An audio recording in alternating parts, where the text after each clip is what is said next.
नमस्कार जोहार जय जगन्नाथ समस्त को आज वीडियो को स्वागत। गोटे गला आसुची आउ एक लघुचाप एथर घांटिब।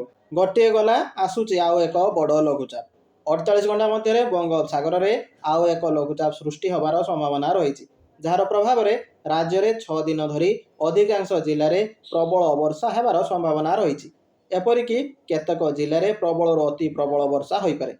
सेथिपाई भुवनेश्वर आंचलिक पाणीपाग केन्द्र सतर्क सूचना जारी करिछि। भुवनेश्वर आंचलिक पाणीपाग केन्द्र जारी करिଥିବା बुलेटिन अनुसार आगामी 24 घंटा मध्य मयूरभंज बालेश्वर केन्दुझर केन्द्रापड़ा भद्रक जगतसिंहपुर खर्दा पुरी ढेंकानाल अनुगुल जाजपुर कटक संबलपुर सुंदरगढ़ और देवगढ़ जिले में गोटे रु 2टी स्थान में प्रबल वर्षिबार संभावना रही।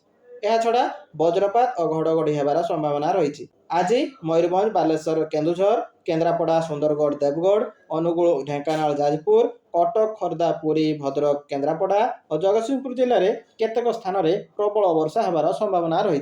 सेहिपरि सोमवार ओडिशार अधिकांश स्थान में प्रबल वर्षा होबार संभावना रही। तेबे मयूरभंज और बालेश्वर जिले में प्रबल अति प्रबल वर्षा होबार आशंका करा जाउछि। परवर्ती खबर नवीन को नुआ रणनीति मोदी बेले चोप मोहन सरकार विरोध में शाणित स्वर।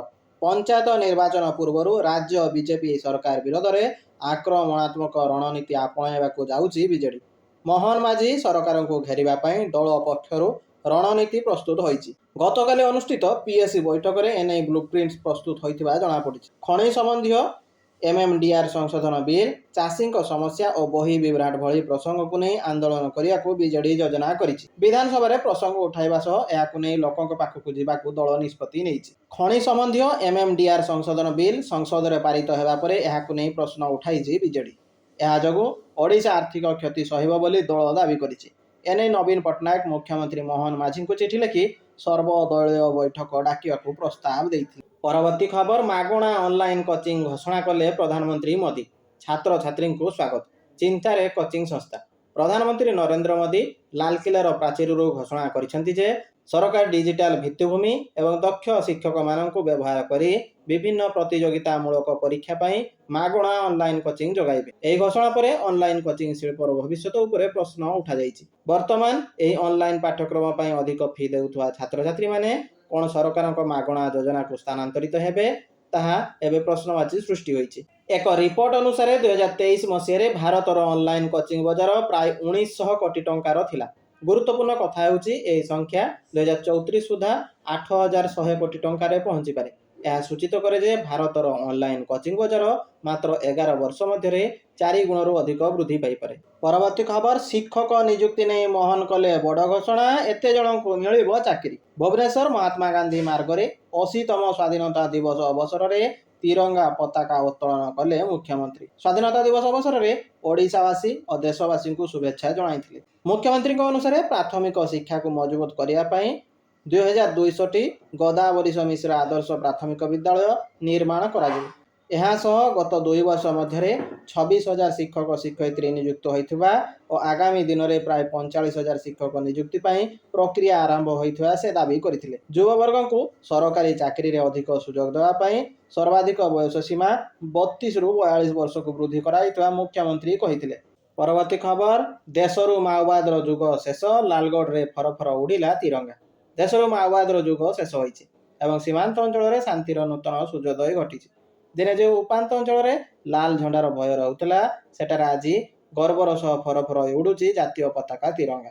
ओडिशा समेत सारा भारत एवं प्रायतः माओ मुक्त होइछि बोली स्वाधीनता दिवस अवसर में राष्ट्रपति द्रौपदी मुर्मू एवं प्रधानमंत्री नरेंद्र मोदी देशवासी को सूचना देइछन्ति। वर्ष वर्ष धरी हिंसार कबल रे थिबा अंचल गुड़िक एवं प्रकृत स्वाधीनतार स्वाद चाखिछन्ति बोली राष्ट्रपति एवं प्रधानमंत्री घोषणा करिछन्ति। परवर्ती खबर स्वाधीनता दिवस अवसर में स्कूल बुलिले अभिजीत दीपके आरंभ कले नुआ योजना। स्वाधीनता दिवस अवसर में कॉकरोच जनता पार्टी महाराष्ट्र सरकारी स्कूल गुड़िकर जराजीर्ण अवस्था को उजागर करने स्कूल ठीक कर अभियान आरंभ करिछि। दलर प्रतिष्ठाता अभिजीत दीपके अगस्ट 15 स्वाधीनता दिवस अवसर में हिंगोली जिलार पैतृक ग्राम संतुक पिंपिरु यही अभियान आरंभ करछन्ति। अभिजीत सरकारी स्कूल रे मौलिक सुविधार अभाव संपर्क में सरकार को प्रश्न करी उल्लेख करछन्ति कि गरीब परिवार पिला माने एही परिस्थिति रे सबुठार अधिक प्रभावित हेउछन्ति।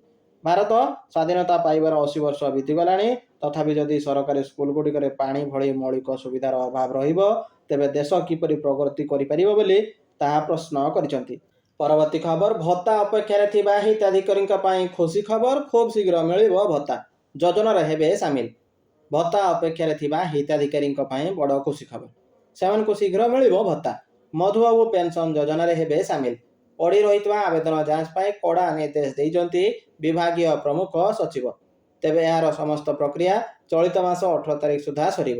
63,848 ଆବେଦନର ଯାଞ୍ଚ ସାରିବାକୁ ସମସ୍ତ ଜିଲ୍ଲାପାଳଙ୍କୁ ମିଶନ ମୋଡରେ କାମ କରିବାକୁ ସାମାଜିକ ସୁରକ୍ଷା ଓ ଭିନ୍ନକ୍ଷମ ସଶକ୍ତିକରଣ ବିଭାଗର ପ୍ରମୁଖ ଶାସନ ସଚିବ ସୁରେଶ କୁମାର ବଶିଷ୍ଠ ସମସ୍ତ ଜିଲ୍ଲାପାଳଙ୍କୁ ନିର୍ଦ୍ଦେଶ ଦେଇଛନ୍ତି।